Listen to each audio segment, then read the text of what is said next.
صل على نبينا صل على محمد. Beberapa kalangan tertentu merasa khawatir atas kedikdayaan kelompok Taliban ketika menguasai Afghanistan. Kekhawatiran ini disinyalir bersumber dari rekam jejak Taliban yang kerap menggunakan kekerasan demi meraih tujuannya. Terlebih sikap mereka yang sangat diskriminatif terhadap kaum wanita. Dan tanpa disadari, tindakan tersebut telah menciptakan kesalahpahaman terhadap agama Islam.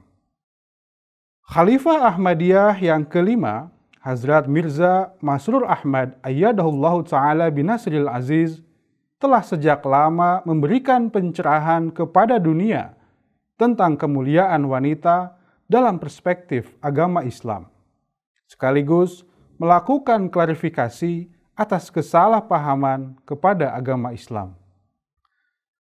Pencerahan ini telah beliau sampaikan dalam berbagai kegiatan konferensi agama-agama di berbagai belahan dunia, termasuk dalam kesempatan Jalsah Salanah di Inggris beberapa waktu yang lalu. Beliau senantiasa menyampaikan bahwa agama Islam adalah agama yang sangat memperhatikan serta memperjuangkan kebangkitan kaum wanita dari waktu ke waktu, terutama di zaman Rasulullah SAW. Mengingat pada saat itu wanita dinilai dan diperlakukan sangat rendah oleh masyarakat Arab. Khalifah Ahmadiyah senantiasa mengingatkan dunia bahwa Rasulullah SAW adalah pejuang akbar dalam emansipasi wanita sepanjang zaman. Dalam sejarahnya, Rasulullah SAW menjamin para wanita untuk mendapatkan kedudukan terhormat dan mendapatkan perlakuan yang mulia. Bahkan, beliau menjadi sosok pertama yang memperjuangkan hak wanita atas waris. Beliau pun memperjuangkan hak wanita untuk menjadi pemilik mutlak atas harta bendanya sendiri, dan siapapun tidak boleh mengganggunya, termasuk suaminya. Selain itu, Rasulullah SAW adalah sosok yang memberikan hak kepada wanita untuk berbicara secara terbuka, memberikan saran dan usul dalam berbagai urusan. Istimewanya, hak ini diberikan pada saat wanita dibelenggu hak bicaranya oleh kaum Arab jahiliyah. Beliau adalah sosok yang begitu hati-hati mengenai perasaan wanita, sehingga dalam sebuah peristiwa, beliau memimpin sholat lalu mendengar seorang anak menangis, maka beliau pun segera menyelesaikan sholatnya. Rasulullah SAW menerangkan bahwa ketika beliau mendengar tangisan anak itu, beliau membayangkan bahwa sang ibu tentu amat gelisah.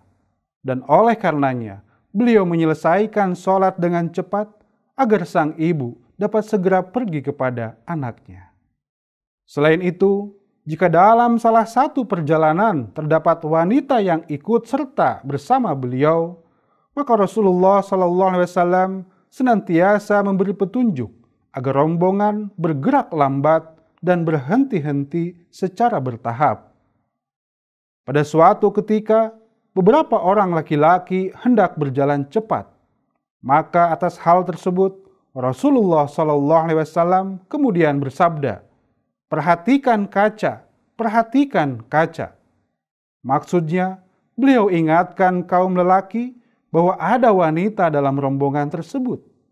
Dan jika unta atau kuda berlari dengan cepat, maka para wanita akan terganggu dari bantingan binatang-binatang tersebut.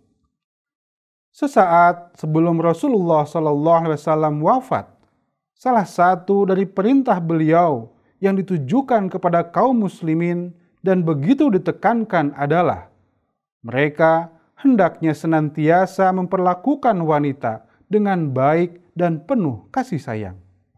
Beliau berulang-ulang kali mengatakan, jika seseorang mempunyai anak perempuan dan berusaha agar mereka mendapatkan pendidikan yang baik dan tetap menjaganya, maka Allah Subhanahu wa Ta'ala akan menyelamatkannya dari siksa neraka. Atas hal ini menjadi jelas betapa Rasulullah SAW memberikan penekanan kepada kaum muslimin agar memperhatikan pendidikan para wanita.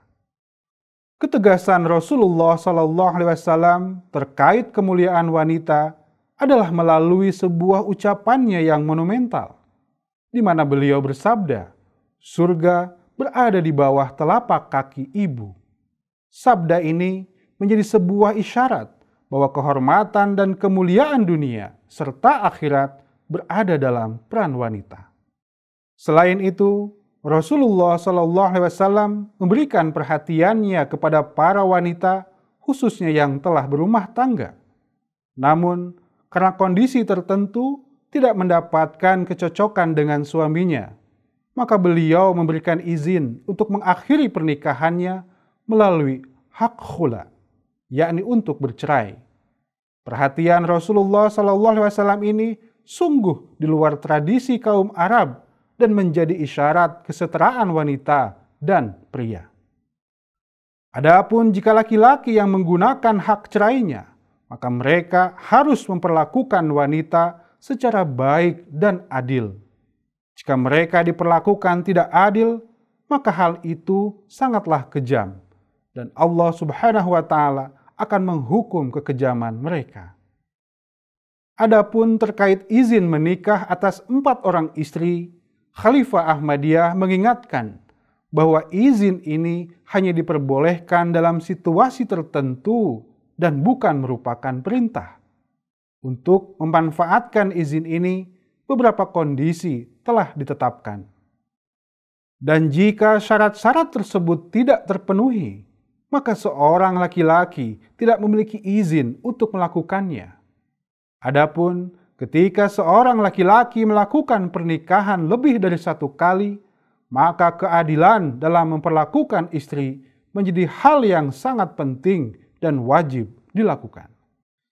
Inilah beberapa gambaran tentang peran agama Islam dalam memuliakan para wanita dan menempatkannya setara dengan laki-laki. Betapa Rasulullah SAW menjadi suri tauladan yang mulia bagi dunia.